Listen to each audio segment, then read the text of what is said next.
Ողջույն։ Բուն TV եթերում գիտության մարդիկ հաղորդաշարն է եւ իմ հյուրն այսօր Սոֆիա Այդինյանն է։ Սոֆիա, շնորհակալ եմ հարցազրույցի հրավերն ընդունելու համար։ Ես էլ եմ շնորհակալ, հաճելի է գտնվել այսքան գունեղ տաղավարում։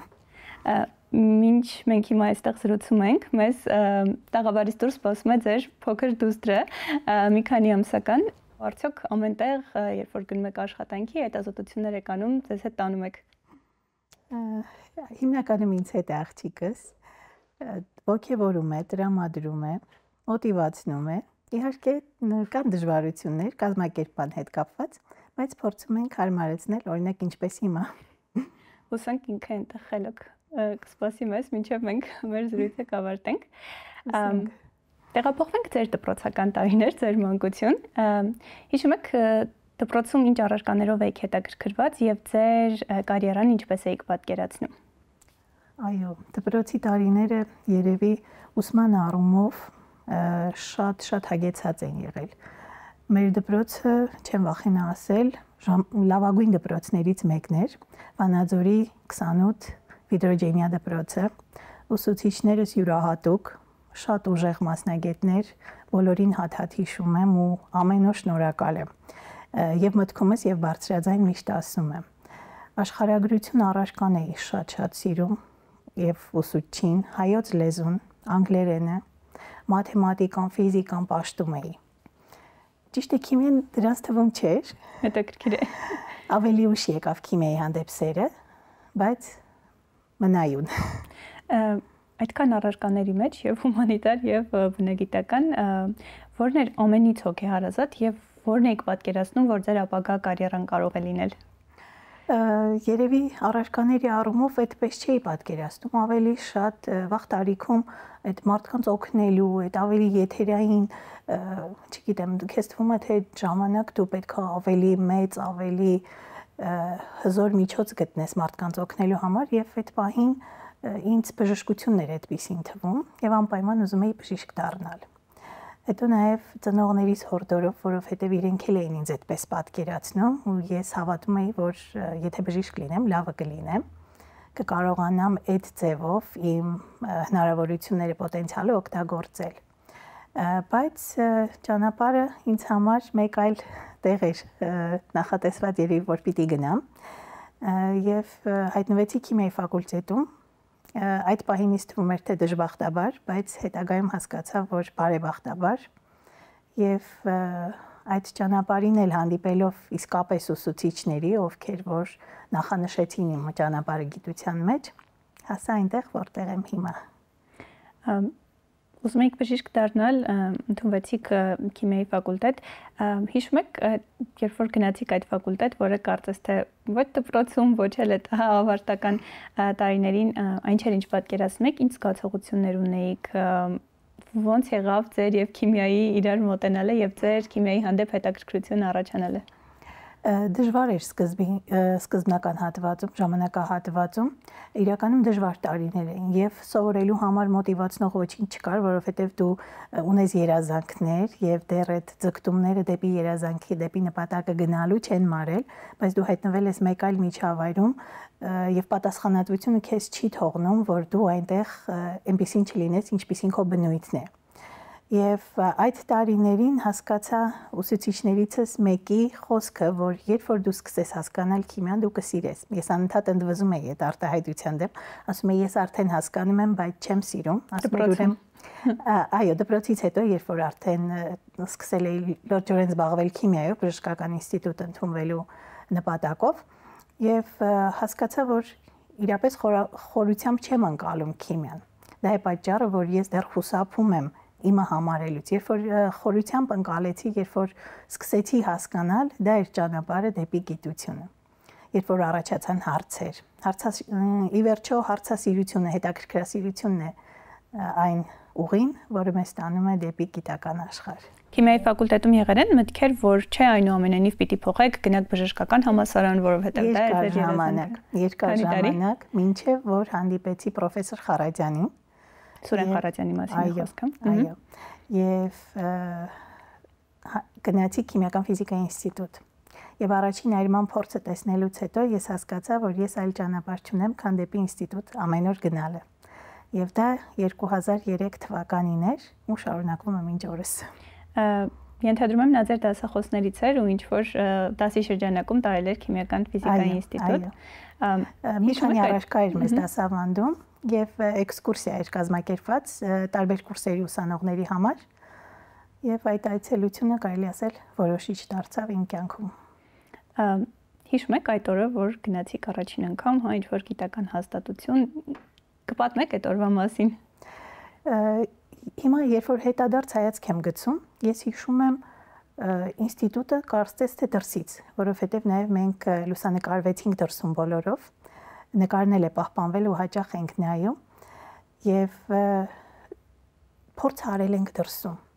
Հետաքրքիրը նա էր, որ գուցե մենք լաբորատորիաներ մտնեինք, որտեղ անմխիթար վիճակ էր այդ տարիներին, գուցե մենք այդքան չսիրահարվեինք, բայց այդ փորձը արվել է դրսում, Բաքում,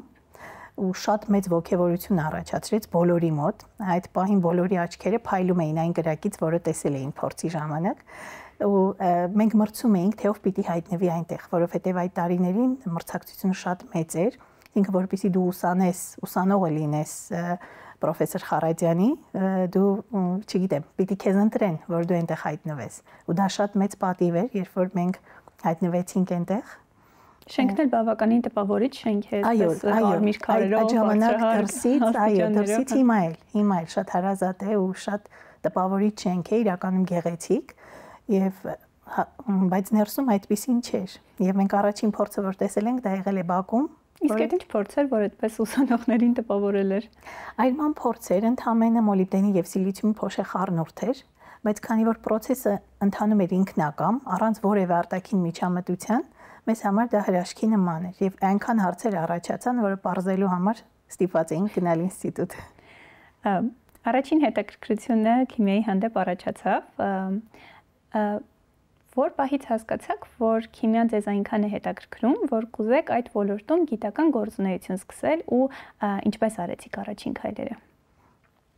Միշտ փորձում եմ հետ գնալ եւ այդ պահը հիշել, բայց երբ ամեն ինչ այնքան սահուն է եղել, ես չեմ հասցրել մտածել այդ մասին, այսինքն դու զբաղվում ես քո աշխատանքով, դու սովորում ես եւ գալիս է ինչ-որ պահ, որ դու տեսնում ես պիտի անես հաջորդ քայլը եւ ակամայից հայտնվում ես այդ աշխարհում, այսինքն դու ի սկզբանե նպատակներ չես գծում, որ ես ուզում եմ լինել գիտաշխատող, ես ուզում եմ քայլել գիտության ոլորտում, ես ուզում եմ ճանաչել այդ մարդկանց, ովքեր այսքան բացահայտումներ են արել, այսքան հայտնագործություններ են անում եւ ուզում եմ լինել դրանցից մեկը։ Ոչ, դու ուսանող ժամանակ չես էլ կարող երազել նման բաների մասին, դու ընդհանրապես սովորում ես։ Եվ այդ սովորելու process-ը քեզ այնքան է դուր գալիս, որ դու չես կարողանում կանգ առնել, կարող եմ այդպես ասել։ Եվ գիտությունը իրականում ամեն օր սովորելու process է, եւ քանի որ դու քեզ դա գրավում է, դու ամեն օր նոր բան ես սովորում եւ ամեն օր նույնիսկ սովորեցնելու հնարավորություն ես ունենում, եւ դա կարծես թե շղթայական ռեակցիայի պես քեզ տանում է այնտեղ ինչեւ վերջ մնալու։ Եվ հենց պրոֆեսոր Խարատյանի լաբորատորիայում սկսեցիք ձեր առաջին հետազոտությունները։ Այ ասում եք, որ շենքը դրսից գրավիչ էր, այդ փորձն էլ բավականին տպավորիչ էր, բայց ներսում անմխիթար վիճակ էր, եւ կարծեմ Հայաստանում այդ տարիներին գիտությունն էլ այնպեսին չէր, ինչպեսին հիմա, եւ կային դժվարություններ։ Ինչ էր նշանակում լինել ուսանող, լինել հետազոտող եւ նման դժվար պայմաններում այդ տարիներին հետազոտություններ իրականացնել։ Երևի այդ տարիներին մենք այլ բան չէինք տեսել։ Գուցե դա էր պատճառը, չէ՞ որ մեր դպրոցները նույնպես առանձնապես լաբորատորիաներով հագեցած չէին։ Մենք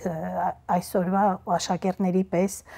չունեինք նոր սարքավորումներ, տարատեսակ նյութեր, փորձեր, հետազոտություններ անելու եւ մեզ համար էլ այդ աշխարհը կարծես թե հենց այդպիսին էր։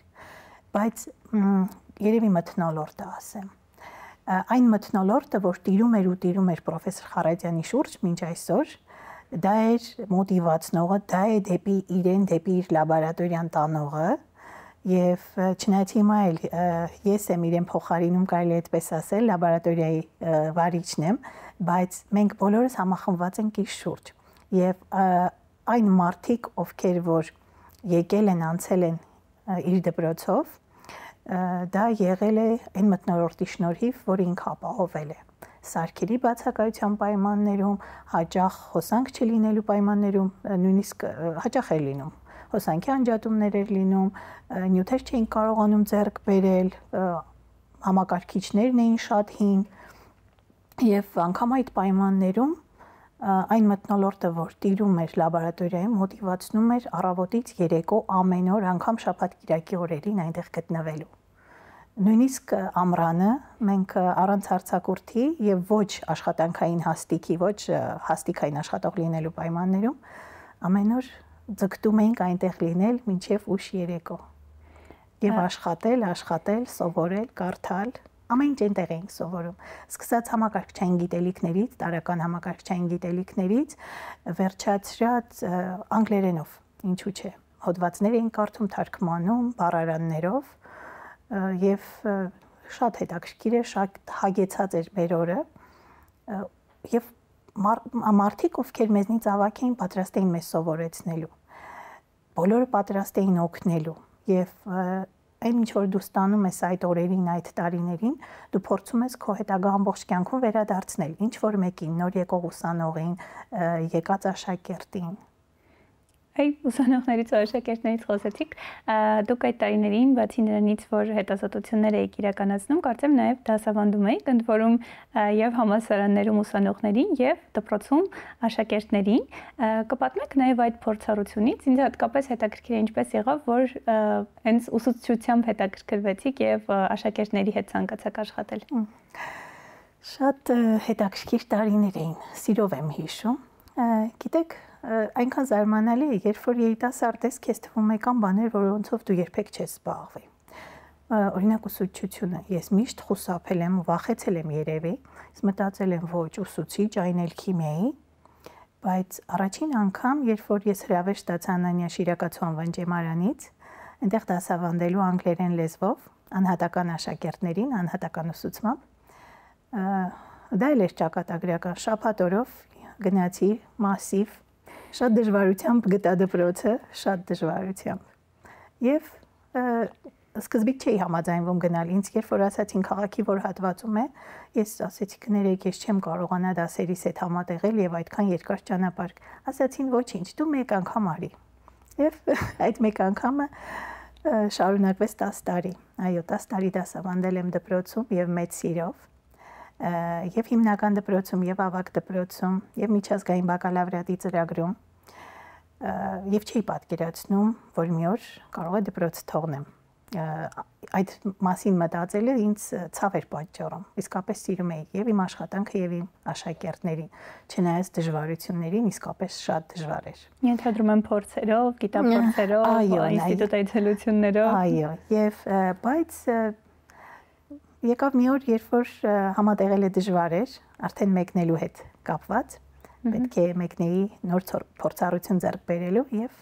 արդեն ստիպված էի դպրոցը թողնել։ Կարճ ժամանակ հեռավար դասավանդեցի, բայց դա զգացի արդյունավետությունը իմ ուզածը չէ եւ որոշեցի, որ ուրեմն ժամանակն է թողնել։ Համալսարանում եք, չէ՞, նաեւ դասավանդում եք ժամանակ։ Այո, այդ ժամանակ դասավանդում էի եւ Երևանի պետական համալսարանում եւ Երևանի պետական բժշկական համալսարանում։ Հետաքրքիր է բժշկական համալսարան որպես քիմիկոսի վերջո։ Այո, երևի ինչ որ մի պահ փոքր երազանքի այն իրական երազանք շինությունը չէ, բայց այնտեղ գտնվելը, այդ մարդկանց հետ շփվելը, այո, դա էլ ինչ որ զգացողություն էր հաճելի, որ դու այնտեղ ես, դու օգնում ես այն բժիշկներին, ապագա բժիշկներին գիտելիքներ ստանալու եւ այդ փորձառությունն էլ ունեցանք, այդ աշխատանքն էլ սիրով, նվիրումով կատարեցինք, բայց դրանք փուլեր են, կյանքում իրար հաջորդում են, ի վերջո գիտության մեջ մնալու համար պետք է շատ ավելի շատ ժամանակ տրամադրես։ Երբ որ արդեն ընտանիք եւ աշխատանք, դու պետք է մի փոքր այդ ժամանակ արդեն դասավանդումը դուժեց հավանաբար, բայց հույս ունեմ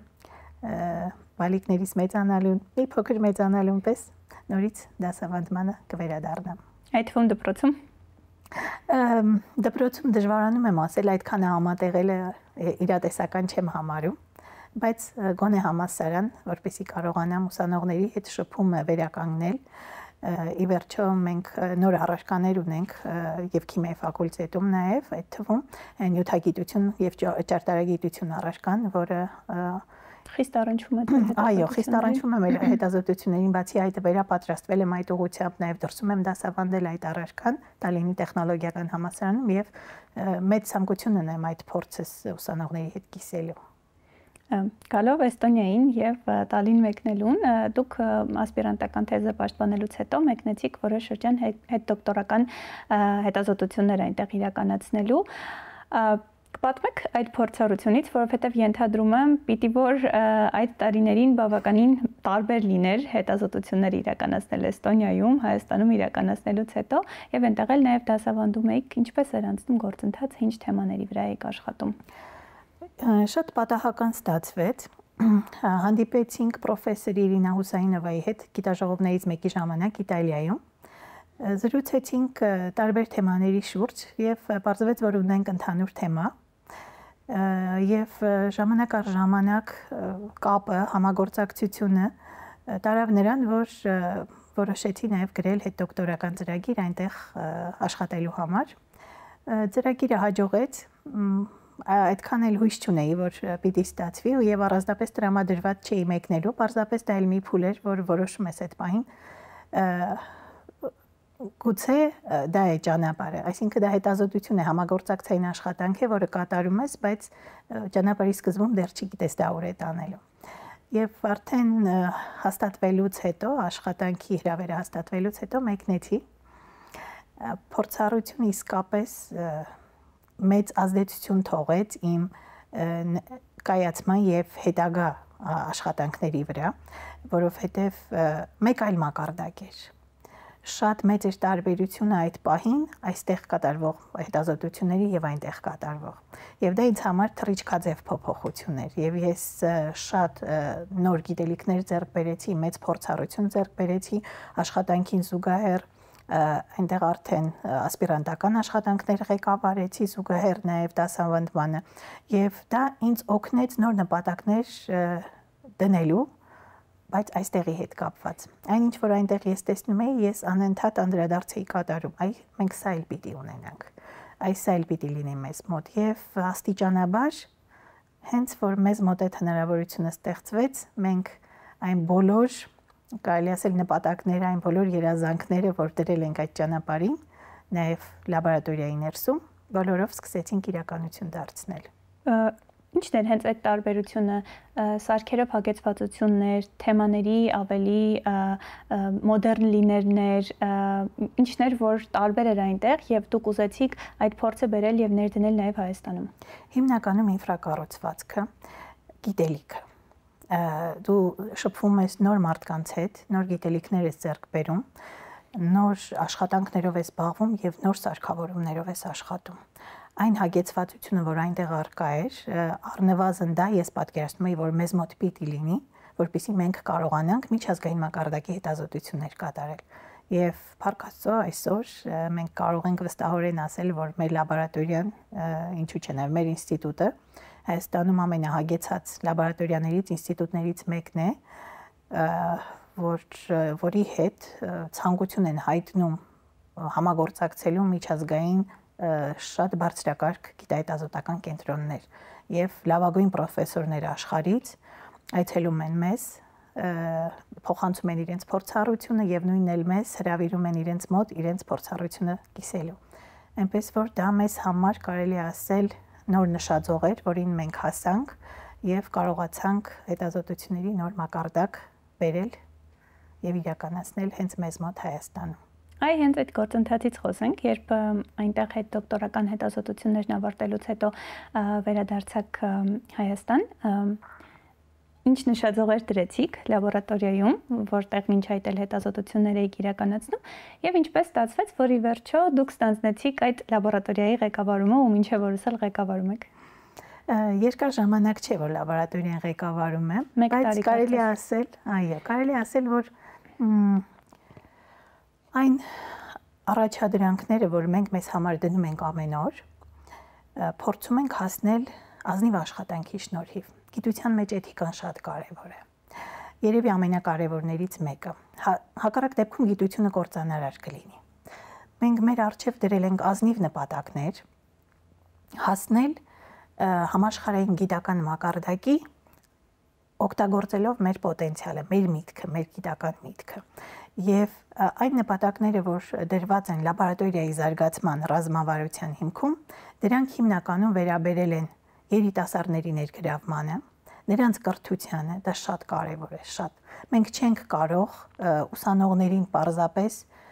բերել, ցույց տալ ինչ-որ մի փորձ եւ ոչինչ չբացատրել եւ նրանց հետ ժամանակ չանցկացնել։ Դա շատ ժամանակատար է, պատասխանատու, բայց պատվավոր։ Եվ շատ կան պրոֆեսորներ, բայց եթե դուք օրինակ Հայաստանում շրջեք եւ պրոֆեսոր Խարատյանի մասին հարցնեք, իրեն շատերն են նշում որպես լավագույն քիմիկոսի, չնայած նա ֆիզմատ գիտությունների դոկտոր պրոֆեսոր է։ Ես հաստատում եմ, որովհետեւ իր տարբեր ուսանողների հետ շփումներից միշտ այդ տպավորությունը ունեցել եմ։ Եվ ինչն է մարդուն դարձնում այդպեսին, դա դպրոցն է, այսինքն նրա թողած ճանապարհը։ Չնայած գիտության ոլորտում նրա մեծ հաջողություններին, բայց նրա աշակերտների անցած ճանապարհը, այսինքն այն ուսուցում, այն դասավանդումը, որ նա կարողացել է ապահովել իր ուսանողների համար, մենք համարում ենք մեզ աշակերտները իր, դա թույլ է տվել ունենալ մեծ դպրոց, մեծ կապեր աշխարհի բոլոր երկրներում։ Եվ այդ համագործակցությունը ճյուղեր է տալիս, ծիլեր է տալիս եւ տարածվում է։ Այսինքն մեկը, որ շարունակում եք այդ գիծը ուսանողներին կրթելու միջոցով հետազոտությունների մեջ ներգրավել։ Մյուսը ինֆրակառուցվածքի շարունակական զարգացումը։ Դա չի կարող կանգնել ինչ-որ տեղ։ Եվրոպական շատ երկրներում, որոնք նույնիսկ համարվում են զարգացած, դա ինչ-որ պահի կանգ է առել։ Եվ դա բերում է նրան, որ արդեն մրցակցությունից դուրս են մնում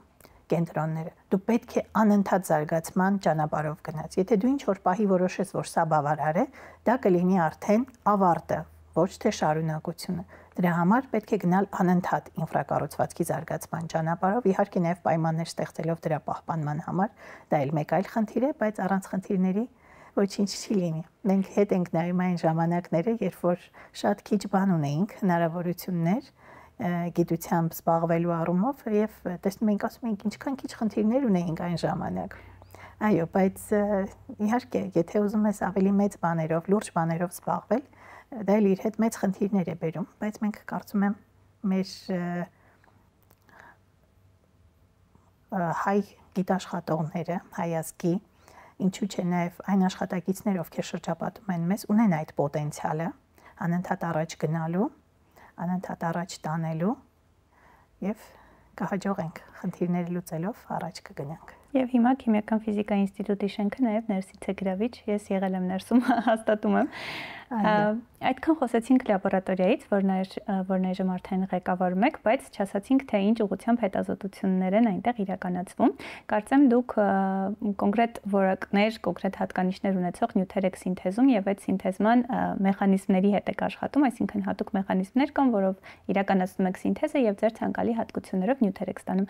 Ինչ նյութեր եք ուզում ստանալ եւ ինչն է յուրահատուկ այդ գործընթացի մեջ։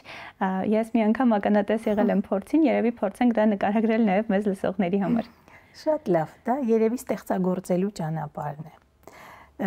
Գիտության մեջ էլ ստեղծագործելը առանձնահատուկ տեղ է գրավում։ Մեր հետազոտական ուղղությունները բազմազան են։ Դրանցից մեկը կարող եմ նշել կենսանմանակման ուղղությունը։ Այդ ուղղությամբ նույնիսկ խումբ ստեղծվեց եւ խումբ ամրապնդվեց գիտության կոմիտեի դրամաշնորհով։ Կենսանմանակման ուղղությունը Հայաստանում նորություն է։ Բնությունից անվերջ կարելի է սովորել։ Ճիշտ է, բնությունը 3.8 մոտ միլիարդ տարի է ստեղծում է եւ այդ ստեղծածի հիման վրա, այդ օրինակների հիման վրա մենք կարող ենք չասել, թե կրկնօրինակել, բայց նմանակել։ Նմանակելը մի փոքր ավելի առաջ է կրկնօրինակելից, կրկնօրինակում ես նմանությամբ, նույնությամբ, իսկ նմանակման գործընթացում դու ունես ստեղծագործելու հնարավորություն։ Կենսանմանակում ենք խխունջի կառուցվածքը, որպեսզի ստանանք եւ ամուր եւ ճաքակայուն նյութեր, ջրային ռոբոտների եւ կոնստրուկցիոն կերամիկական նյութեր ստանալու ուղղությամբ։ իրականում ամրությունն ու ճաքականությունը շատ հակառակ հատկություններ են, հականիշներ են կարելի ասել, եւ դա միավորել մեկ նյութի մեջ բավական դժվար գործընթաց է։ Բնությունը կարողացել է, դուք հիմա փորձում եք հասկանալ, այո, եւ մենք փորձում ենք հասկանալ ինչպես, որպեսզի ինքներս կարողանանք վերարտադրել։ Շատ օրինակներ կան կենսանմանակման, ամենատարածվածներից օրինակ լոտոսի ինքնամաքրման երևույթը, կան այդպիսի ապակիներ, այդպիսի ծածկույթներ, որոնք հատուկ կառուցվածքի շնորհիվ մաքրվում են, ինքնամաքրվում են, ոչ կեղտը, ոչ ջուրը չի պահվում, չի մնում այդ մոմային մակերևույթի ծածկույթի վրա, եւ դա լոտոսի էֆեկտ է կոչվում, ծաղկին բնորոշ։ Մյուսը կարող եմ նշել օրինակ գեկոյի սողունի ոտքերը, դրանք կպչուն սոսնդի նման մակերևույթներ են, այդ մակերևույթներն են վերարտադրվել եւ հաջողությամբ օգտագործում են որպես սոսինձ, ինչպես նաեւ բժշկական ոլորտում է շատ օգտագործվում։ Շատ են օրինակները, բազմաթիվ։ Մենք ունեցել ենք կենսանմանակման փորձ բամբուկի միկրոկառուցվածքի կենսանմանակման, որոշ տարեր են կարողացել վերարտադրել, բայց ոչ ամբողջությամբ։ Հիմա փորձում ենք, զգալի հաջողություններ ունենք խխունջի կենսանմանակման ուղղությամբ, տեսնենք, խոստումնալից է ամեն դեպքում, աշխատանքը երկրորդ տարին ենք իրականացնում եւ արդեն հետաքրքիր արդյունքներ ունենք։ Այսինքն եւ նյութերի մասով եք փորձում հասկանալ, թե ինչ նյութերով է այդ կառուցվածքը ստացվում եւ թե ինչպես է ձևավորվում, ներքին կառուցվածքն ինչպիսին է, որ բերում է նման հատկությունների։ Ինչ օրինաչափություններ են գործում։ Օրինաչափությունները հասկանալուն պես արդեն կկարողանաս վերարտադրել։ Օրինաչափությունները հասկանալու համար օգնում են այն գիտելիքները, որ ստացել ենք տարիների ընթացքում եւ այն նոր մոտեցումները, որոնք ձեռք ենք բերում կարդալու, սովորելու process-ում։ Եվ ձեր սինթեզման մեխանիզմներն էլ կարծես յուրահատուկ են այն առումով, որ սովորաբար ինչ-որ քիմիական ռեակցիա անցկացնելու եւ նոր նյութ սինթեզելու համար դրսից էներգիայի կարիք է լինում, բայց ես դες մոտ ականատես եմ եղել փորձի, որը կարծես ինքնաբուխ է տեղի ունենում։ Կնկարագրեք այդ փորձերը էլի նույն նպատակով են իրականացում եւ որն է դրանց առանձնահատկությունը։ Այո, շատ հետաքրքիր է եւ այսօր շատ մեծ տեղ են դրվում այրման process-ներին, բարձր ջերմաստիճանային ինքնատարածող սինթեզին։ Process-ը ընթանում է ռեակցիայի ներքին ջերմության հաշվին։ Մենք կարողանում ենք ընտրել այնպիսի խառնուրդներ, որոնք ինքնուրույն այրվում են, ջերմություն են անջատվում եւ անջատված ջերմության հաշվին այրվում է նյութի յուրաքանչյուր հաջորդ շերտը։ Եվ այդպես այրումը տարածվում է նյութը փոխակերպելով արգասիքի, որին եւ մենք սպասում ենք։ Իհարկե ամեն ինչ այդքան հեշտ չէ, ինչպես բառերով նկարագրում ենք, բայց ճշգրտությունը պետք երևի համամասնության ընտրության։ Նախ ընտրել այդ համակարգերը ինչպես ընտրել, որպեսզի այրում տեղի ունենա, որպեսզի այրումը լինի ստացիոնար, լրիվությամբ, կարողանանք վերարտադրելի արդյունքներ ստանալ եւ այլն։ Եվ դրանք էլ արդեն գիտության խնդիրներն են, մեր առջև դրված նպատակները, որոնք լուծում են պահանջում։ Եվ ո՞րն է առավելությունը այդ եղանակով ռեակցիաներն իրականացնելու եւ նոր նյութեր ստանալու։ Շատ հետաքրքիր է, որ աշխարհում շատ մեթոդներ կան սինթեզի, բայց դրանց բոլորին կարելի ասել միավորում է մեկ բան։ Փոքր քանակով նյութ ստանալը ավելի հեշտ է, քան մեծաքանակ արտադրություն կազմակերպելը։ Այրման process-ների դեպքում կարծես հակառակն է։ Երբ որ մենք փոքր քանակից անցում ենք կատարում մեծաքանակ արտադրության, նախ կարողանում ենք ապահովել ռեակցիայի լրիվություն, ամբողջ ընթացք, վերարտադրելի արդյունքներ, եւ այդ անցումը ավելի հեշտ է տեղի ունենում։ Այդ առումով մեծամասշտաբ արտադրություն կազմակերպելու առումով, այսինքն եթե դու հետաքրքրված ես միայն լաբորատորիայում քո աշխատանքը իրականացնելով, այլ նաև նպատակ ունես, որպեսզի դա կարողանա հետագայում կիրառվել, բիս process-ը անփոխարինելի է։ Կարողանում ենք ընտրել այնպիսի նյութեր, որոնք էկոլոգիապես անվտանգ են, մաքուր շրջակա միջավայրի համար, չէ՞ որ այսօրվա մեր ամենամեծ խնդիրներից մեկը մեր շրջակա միջավայրը, մեր մոլորակը մաքուր պահելն է։ Մենք պետք է պատասխանատու գտնվենք։ Չէ՞ որ նշեցի էտիկետի մասին եւ դա դրա մասն է կազմում։ Մեր շրջապատող միջավայրը մաքուր պահելը եւ հոգ տանելը դա մեր գիտնականներից նաեւ գերխնդիրն է։ Իսկ այդ process-ները կանաչ կարելի ասել մաքուր հնարավորինս անվտանգ կազմակերպելու մեծ հնարավորություն են ընձեռում։ Իսկ ինդուստրիայի հետ կապ պահպանում եք, որպեսզի ձեզ մոտ սինթեզված նոր նյութերը կամ նոր կառուցվածքները կիրառության պոտենցիալ նաև ունենան։ Շատ դժվար է։ Ամենադժվար հարցը երևի որ կարելի է տալ գիտնականներին։ Դա այն խնդիրներից է, որ այսօր լուծում է պահանջում ոչ միայն մեզ մոտ, այլև ամբողջ աշխարհում։ Այն օղակը, որը պետք է կապի արտադրողին եւ գիտնականին, կարծես թե բացակայում է։ մենք զբաղվում ենք նրանով, ինչ որ մեզ հետաքրքրում է եւ մենք տեսնում ենք այն խնդիրները, որոնք լուծելու են։ Կարելի է լուծել։ Մենք կարողանում ենք նաեւ գտնել կապ, օրինակ, օգտագործել մատչելի ելանյութեր, օգտագործել տեղական հումք, որը նաեւ օգտակար կլինի մեր երկրի համար, մեր տնտեսության համար, բայց որպեսզի դա անցնի հաջորդ փուլ, այսինքն արդեն արտադրություն, պետք են մեծ ներդրումներ, մարդիկ, ովքեր իրապես շահագրգռված են գիտական արդյունքը տանելու դեպի կիրառության։ Եվ այդ ճանապարհին հույս ունենանք, որ մեզ դեռ օգնողներ կգտնվեն, եւ ի վերջո դա մեր պետության գերխնդիրը պիտի լինի, որ մենք կարողանանք մեր նորամուծությունները, մեր հայտնագործությունները չթողնել միայն թղթի վրա, այլ հասցնել սպառողին։ Եվ Սոֆիա, դուք հետաքրքրված եք թենիսով։ Ինչպես հետաքրքրվեցիք այդ սպորտաձևով եւ այժմ հասցնում եք զբաղվել ինչականում այդ մասով։ Շատ եմ սիրում թենիսը, փոքրուց եմ սիրել։ Երրորդ դասարանում էի եւ մեր դպրոցներից մեկում թենիսի ուսուցում կար։ Մենք գնում էինք ընկերներով, բայկի ընկերներով, ընկերուհիներով եւ հասնում էինք սեղանի մոտ, բայց սեղանը միշտ զբաղված էր լինում։ Եվ մենք ընդամենը խաղում էինք գնդակով, ռակետով սեղանից հեռու։ Եվ դա տևեց ամիսներ, եւ ես տեսա, որ հույս չկա, որ մենք սեղանին կմոտենանք, որովհետեւ մեծահասակները շատ էին եւ անդադ իրենք էին խաղում։ Եվ թենիսի սերը երբ մնացել էր։ Երբ որ եկա քիմիական ֆիզիկայի ինստիտուտ, առաջին բանը շենքում, որ աչքս զարնեց, դա թենիսի սեղանն էր։ Ինձ մոտ էլ նույնն է եղել, երբ որ մտել եմ առաջինը ուշադրություն։ Եվ մենք հարցրեցինք, կարող ենք խաղալ։ Ես երրորդ դասարանից հետո այդ ռակետը բռնելուց հետո երբևէ չէի մոտեցել թենիսի սեղանին, որ իմանայի կարողանում եմ խաղալ թե ոչ։ Ասացին իհարկե, ընդմիջումների ժամին խրախուսվում է խաղալը։ Եվ սկսեցինք խաղալ, հետո արդեն առաջնություններ, հետո արդեն լուրջ մրցակցություններ եւ սկսում ես հմտանալ։ Այսինքն դա էլ էր նոր մեզ համար հետաքրքրություն նորույթ մեր ժամանցը կազմակերպելու ձև, քանի որ ինստիտուտը կենտրոնից բավական հեռու էր գտնվում եւ ամբողջորեն տեղ անցկացնելով որևէ այլ ժամանցի միջոց չունենալով դա իսկապես փրկություն էր եւ ակտիվություն ֆիզիկական։ Ու տարիներ հետո մենք անդադ հարցնում էինք ինչու թենիս, մեզ էլ էր հետաքրքրում։ Բարձում է սեղանի թենիսը շատ հետաքրքիր փիլիսոփայություն ունի։ Հաճախ համեմատում են մտքի հետ, գնդակի թռիչքը մտքի հետ։ Իրական մենտալ պրոցեսները որպես արագության բնութագրելու այդպես առանձնահատուկ մեթոդներ չկան, բայց ազդանշանը մարդու ընկալելու, ինչպես է, ինչքան արագ է ընկալում, այդ պրոցեսները փորձում են գնահատել, արագություն վերագրել դրան, եւ պարզվում է, որ թենիս խաղալու ժամանակ դու պետք է կրկնակի արագ գործես, առնվազն կրկնակի եւ կենտրոնացած, բայց ոչ ագրեսիվ։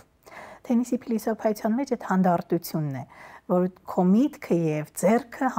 համաչափ ներդաշնակ են շարժվում։ Եվ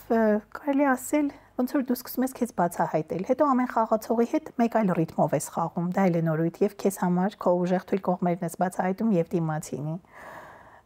Շատ հետաքրքիր կողմեր ունի թենիսը։ Կարևորը երևի որ նման է նաեւ քիմիական ռեակցիային ինչ որ չափով։ Այնտեղ էլ այդ արագությունը, այսինքն մասնիկները, որոնք արագ են process-ի մեջ մտնում, նրանք են փոխազդում, նոր նյութի բերում։ Այդպես էլ երևի թենիսում, նրանք ովքեր արագ են, կողմնորոշվում, արագ են արձագանքում, նրանց հաջողվում է հաղթել։ Եվ մինչև հիմա էլ ամեն տարի թենիսի մրցաշար եք անցկացնում ինստիտուտում։ Մինչև հիմա ամեն տարի, բայց տեսել եմ կարծես։ Այո։ Երկար ժամանակ դադարել էր, քանի որ մի ընթացք մեզ մոտ արտահոսք եղավ, շատ լուրջ եւ լավագույնները գնացին։ Խաղացողները նկատի ունեք։ Ոչ։ Գիտնական։ Այո, աշխատակիցներ, աշխատողները, գիտնականները, ինչու՞ չէ։ Եվ այդ տարիներին այնքան քիչ էինք, որ չէինք հասցնում մեր քիչ ռեսուրսներով նաև խաղալ։ Այսինքն մենք ամբողջությամբ զբաղված էինք, չէ վախենա ասել, մի մասս կենսական միջոցներ հայթայթելով, որովհետև դժվար էր, պետք էր այլ աշխատանք անել, որպեսզի կարողանաս գիտությամբ զբաղվել։ Այսինքն բոլորս ունեինք մեկ այլ աշխատանք, որը մեզ թույլ կտար գոնե գումար ունենալ ինստիտուտ հասնելու։ Եվ այդ տարիներին մենք սկսեցինք ավելի քիչ խաղալ։ Եվ մեր պրոֆեսոր Խարատյանը անդադ հարցնում էր, երբ ենք վերականգնելու թենիսը, ես ասում էի շուտով, բայց մի քիչ շատ ձգվեց։ Բայց վերջին տարիներին կարծես ավելի շատ ներհոսք է տեղի ունենում ձեզ մոտ։ Այո, հիմա բարեբախտաբար ներհոսք է տեղի ունենում եւ շատ մեծ, շատ բուրըն եւ խոստումնալից, ես հույս ունեմ։ Եվ որոշեցինք, որ այո, պետք է վերականգնել, քանի որ արդեն խաղացողները եւ ներգրավվածները շատ են, բոլորը ուզում են խաղալ։ Այդ ակտիվությունը ընդմիջման ժամին տեսնում էինք, որ արդեն չի հերիքում ժամանակը եւ որոշեցինք, որ չէ, ժամանակն է պետք է արդեն վերականգնել մրցաշարը եւ անցած տարի տեղի ունեցավ։ Շնորհակալ եմ շատ հետաքրքիր զրույցի համար։ Ես նույնպես շնորհակալ եմ։